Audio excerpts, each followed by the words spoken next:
नया रास्ता पाठ 8। अवतरण पहला। सभी लड़कियां बरामदे में बैठ गईं। अब इंतजार था चाय व समोसे का। सभी की निगाहें गेट की ओर थी कि कब नौकर चाय समोसे लेकर आएगा। तभी अचानक एक टैक्सी आकर रुकी। उसमें एक सुंदर सी लड़की उतरी। प्रश्न पहला। सभी लड़कियों की निगाहें गेट की ओर क्यों लगी हुई थी?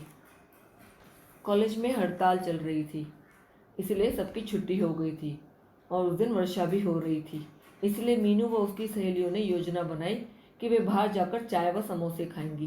परंतु वर्षा की बूंदें तेज हो गई और वर्षा काफ़ी बढ़ गई, तो उन्होंने बाहर जाना उचित नहीं समझा। उन्होंने कैंटीन के नौकर को बाहर वाली कैंटीन से चाय व समोसे लाने को कहा। उनकी निगाहें नौकर की गेट की ओर अटकी हुई थी कि कब नौकर चाय और समोसे लेकर आए। प्रश्न 2। यह सुंदर सी लड़की कौन है? वह यहाँ क्यों और किससे मिलने आई है? वह सुंदर सी लड़की मीनू की घनिष्ठ सहेली नीलिमा है। उसकी शादी तय हो गई है। वह शादी का निमंत्रण पत्र देने मीनू के यहाँ हॉस्टल में आई है। प्रश्न 3। अरे ये तो बता नीलिमा, लड़का कहाँ का है, क्या करता है, कैसा है? मीनू के इन प्रश्नों का नीलिमा ने क्या उत्तर दिया? नीलिमा ने कहा कि लड़का जिससे उसकी शादी होने वाली थी उसका नाम सुरेंद्र है। लड़के का नाम सुरेंद्र है। वह मेरठ का है। उसकी अपनी फैक्ट्री है, काफ़ी पैसे वाला है, देखने में भी स्मार्ट है, रंग भी साफ है, उसके नाक नक्श भी अच्छे हैं।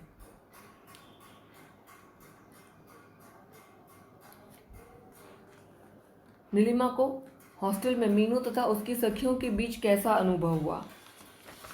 नीलिमा को हॉस्टल के सहेलियों के बीच बहुत अच्छा लगा। सहेलियों ने और मीनू ने उसका खूब शानदार स्वागत किया।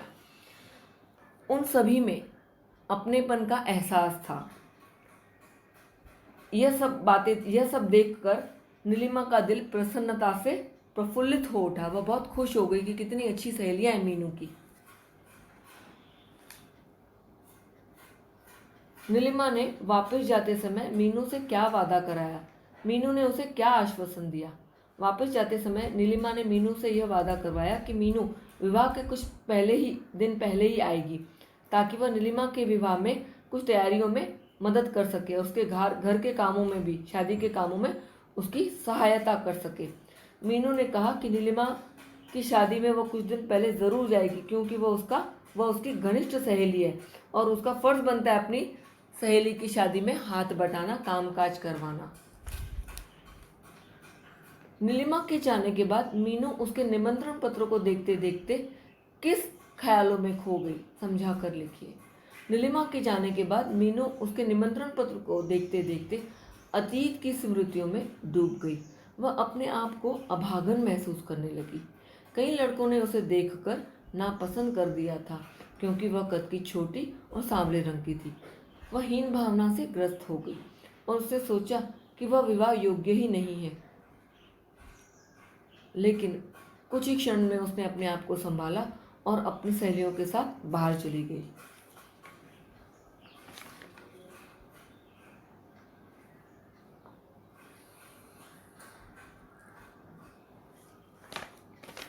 जब हम घर से बाहर जनरल आंसर जब हम घर से बाहर रहते हैं तो पत्र, चिट्ठियां ही हमारी एकमात्र सहारा होती हैं। स्पष्ट कीजिए।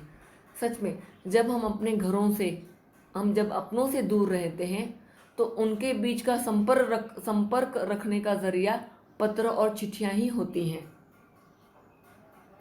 घर से जब चिट्ठी आती है तब हमको घर की कुशल क्षेम कि सब कुछ ठीक ठाक है पता चलता है, और जब हम पत्र लिखते हैं और हमारे घर वालों को वो पत्र मिलते हैं तो हमारी कुशलता भी उन्हें पता चलती है। इससे आदमी का आत्मविश्वास, संयम बना रहता है, क्योंकि पत्रों के द्वारा हम एक दूसरे की भावनाओं को व्यक्त कर सकते हैं और भावनात्मक जुड़ाव रहता है पत्रों से। तो इसी कारण जब घर से काफ़ी समय तक माया का पत्र नहीं आया तो वो उदास हो उठी। उसे लगा कि न जाने क्या बात है जो काफ़ी दिनों से पत्र नहीं आया है।